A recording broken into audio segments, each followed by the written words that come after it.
ನಮಸ್ಕಾರ. ನಿತ್ಯ ನುಡಿ ಯೂಟ್ಯೂಬ್ ಚಾನೆಲ್ಗೆ ನಿಮ್ಮೆಲ್ಲರಿಗೂ ಹಾರ್ದಿಕ ಸ್ವಾಗತ. ಸ್ನೇಹಿತರೆ, ಇವತ್ತು ಕರ್ನಾಟಕ ರಾಜಕೀಯದಲ್ಲಿ ಮತ್ತೊಂದು ಕುತೂಹಲಕರ ಬೆಳವಣಿಗೆ ನಡೆಯುತ್ತಿದೆ. ನಮ್ಮ ಮುಖ್ಯಮಂತ್ರಿ ಸಿದ್ದರಾಮಯ್ಯ ಅವರ ಡಿನ್ನರ್ ಪಾಲಿಟಿಕ್ಸ್ ಇದೀಗ ಭಾರೀ ಚರ್ಚೆಗೆ ಕಾರಣವಾಗಿದೆ.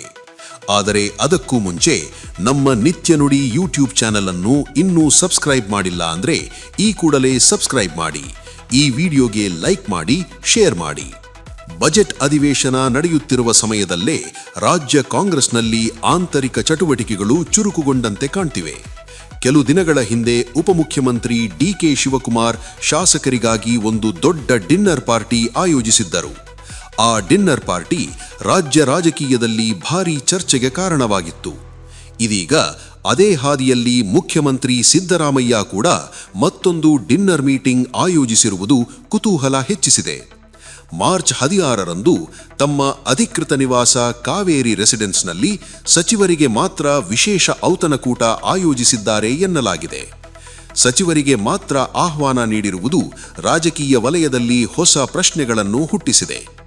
ಈ ಡಿನ್ನರ್ ಮೀಟಿಂಗ್ನಲ್ಲಿ ರಾಜ್ಯದ ಹಲವು ಪ್ರಮುಖ ರಾಜಕೀಯ ವಿಚಾರಗಳು ಚರ್ಚೆಯಾಗುವ ಸಾಧ್ಯತೆ ಇದೆ ಎನ್ನಲಾಗುತ್ತಿದೆ. ಸಿಎಲ್ಪಿ ಸಭೆಯಲ್ಲಿ ಸಚಿವರ ವಿರುದ್ಧ ಕೆಲವು ಶಾಸಕರು ಚಾರ್ಜ್ ಶೀಟ್ ಸಲ್ಲಿಸಿದ ವಿಚಾರ ಕೂಡ ಚರ್ಚೆಯಾಗಬಹುದು. ಇದಲ್ಲದೆ ಸ್ಥಳೀಯ ಸಂಸ್ಥೆಗಳ ಚುನಾವಣೆ, ಜಿಬಿಎ ವಿಚಾರ ಮತ್ತು ಒಳ ಮೀಸಲಾತಿ ಗೊಂದಲ ಕುರಿತಾಗಿ ಕೂಡ ಮಾತುಕತೆ ನಡೆಯುವ ಸಾಧ್ಯತೆ ಇದೆ. ಇನ್ನೊಂದೆಡೆ ಕಾಂಗ್ರೆಸ್ ಪಕ್ಷದಲ್ಲಿ ಸಂಪುಟ ಪುನರಚನೆ ಬಗ್ಗೆ ಒತ್ತಡ ಹೆಚ್ಚಾಗಿದೆ. ಹಿರಿಯ ಶಾಸಕರು ಸಚಿವ ಸ್ಥಾನಕ್ಕಾಗಿ ದೆಹಲಿ ಕಡೆಗೆ ಮುಖ ಮಾಡಿರುವ ಮಾಹಿತಿ ಹೊರಬಂದಿದೆ.